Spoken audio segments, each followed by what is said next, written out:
lokum chato teach pagamente president logo ki chuchu mape wache and wajini he had received reports that government jobs were allegedly being sold to applicants, especially at district level. They told him, quoting him verbatim, they told me in Shibale a government job was going for shillings 10 million. President Museveni said, while urging MPs to monitor recruitment processes and ensure that government employment is based on merit rather than the ability to pay. Should we go back to the old system, centralizing it without having this district service commission, what? Because looking with the kilorem man ki gamu chanta kumu ki botlu anywele lo me Uganda magitie kamero temo tipa government tila malampe wache. Ideno kawate lo kumchamchana a district new city levels. Dulmi achel mo mirokenen mabe is the district service commission. Magitamane gena mergicho lutij mero mergikere pol palutika inenero ke kelo lure mo wodi ki PM an ngare mone ngai gulu city wai la rubi ramate mo ginenio ero peke tam la rubi no ramate mo nga ngecheti la kwe ono mirwa ker doktij makining widano wilo ke chako mere yugi mo eken ke kelo ke kero kenyo dulmu kene ma mirokenen ke wang matuolo makuoti ye onyoti maranyiti ye marach is the district land commission. Ene elu ku ngom madon loyo weng.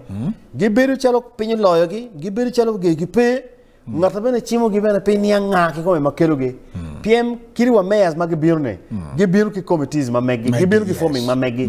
Ento jo magen gi kere dok teach ngagi. Exactly. Chi all this system biru chalo lu ku dong yopeo. Wachi cham karwado ramo. Enta mero wachini omiro kikegi matekte.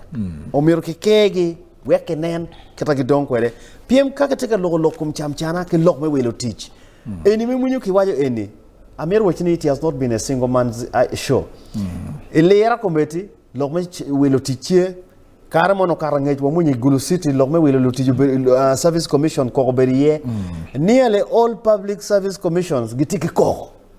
Madong public service en madira baja rengi madong ke biro ka signing koro gerango e biro kerchi ki confirming indo intile tijagamenta ne no chiero ma in pe mero kumbe di pendano ke mero munyi tampa dana lokum ticher joma doe bora ne because pigil war ngar mo be pige wilo what Jonan will tell you their frustration about lok me you teach chi departments mo tie mo mer ke di ma tek Pat, shama bedi ota kena. La tiena wobi mo gona chim. Ani mano fupo gona chim uyenyo namana ugamo chwala message. Pabe kwano nye endo yena kwan content mayano chwala. Ngamu wachi. I am called Dash Nying Panyoro because it's a very serious matter.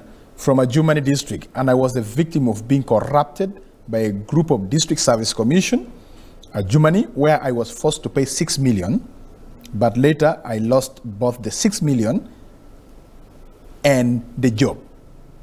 The team conspired never to have met me before, even after volunteering for 4 years, going to 5 years at the Jumani hospital.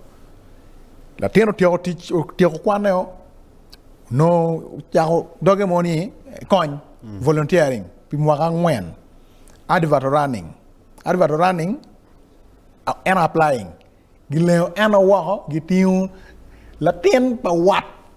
Pangat money matie, any service commission, and I get waho, it don't teach on it. Young Ebene go down with a million of Chelo. That is what he has alleged. Matie Borakan. And this is just a tip of the iceberg. Look me, will teach. Now, put yourself in the shoe of this young man who just completed around 2022. Around there, COVID itamoka yellow. No, the volunteering or the yadpa. Gam advertising position, make me take a volunteering and me tamon no. It should be an easy thing. Niru bero kera mwangwen, niru to teach no mabe. Wa minute, PNT qualification on meta. Ento, pegi me, 1 million abichel ki bori, you kill watangat money, and not him teach carry. When you're out of that place, how do you feel when you sit back and you watch? Nirmana waje show kan awachi jomatiki chienne Uganda joma tike kero, joma neno gi tima be. Golony ki Jimmy Lobo, ento chwiny gi tuolo. Donka in chwinyi tuolo, mamirni tiye to twali Jimmy Lobo.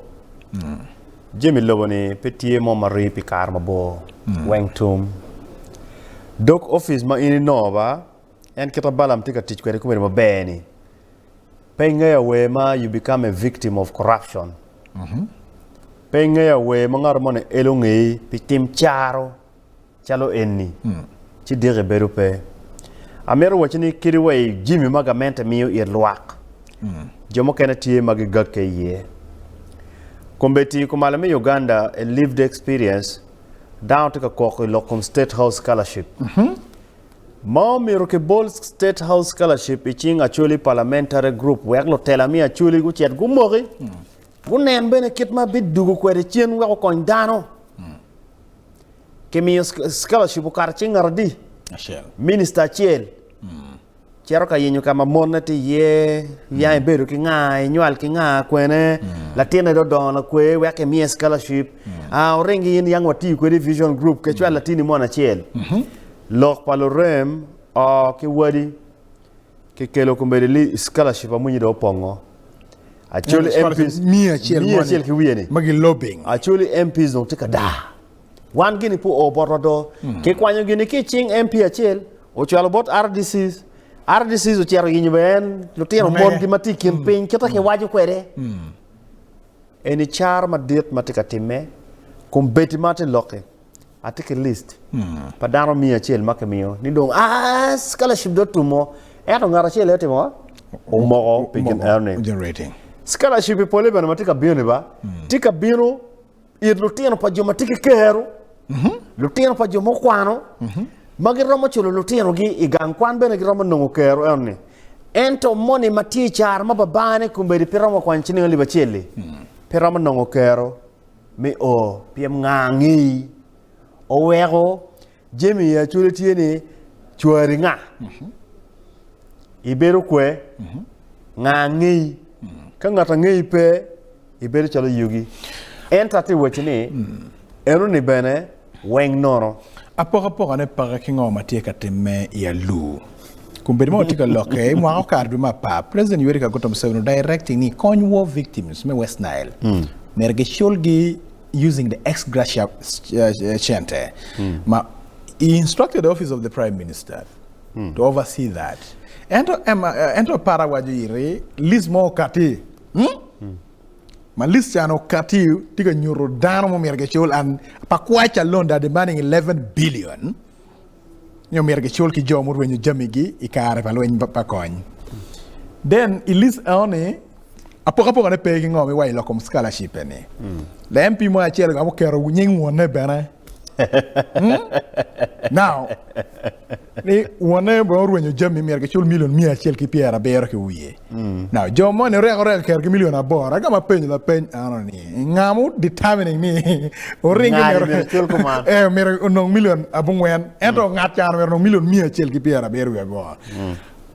Look me nyuto ke luak ni jami tie command watimo command pote me no single announcement mo magi making radio station ya wunu jo makare money dula duipa coin yel woni bin ka dula duipa coin pol wenyo kana ba ilwen mo beri kumalo Uganda kin coin ka cheki gamente ka ki evidence bien i office pangat eni en reporte me jo mono beri pin kuja wa orengi tie TV o mene mo bena ngat jano i wona yang chono beri teacher kar en nyuro beri lim u beri ko wor Kampala nyuro en bernen loen eno tam ka balo kuone pien kar ma chon chana hedi ki wor aki ne be mer gero bin Kampala so you know lo tedaro nyo dara mo no beri ko wor katemo biashara ken gulu ki pakwach magitie the least people mo nyingi pelon i community kama giberie manyo wedi go to no gen gi kom gi beno to lo tera gi tika lanye kumbeti ngat mutamo pegi paxe ini arbo renge truth be told in me mete Jimmy wan bet bore Jima beji wan bet borne kapino yo mabe ji mabe jana bene keto kor bene berupe piemino yo marach ino yo michiru kor bene bimakolo tini imwaka mabina living example on living example kumbeni neno kama mego eti yes triple A itameni ane loyo ane ati mabe be ba dano weng meto bed bodgi ya erkado ini do pori keni kan eno roma chibe ni all right eno wega wochini walonyi jimi mi lobo ero chuny wate tuolo piemo tamani jimo no miro bin palwa ko kwang o gaiwa ma futpo o bor luak ento luak tika ko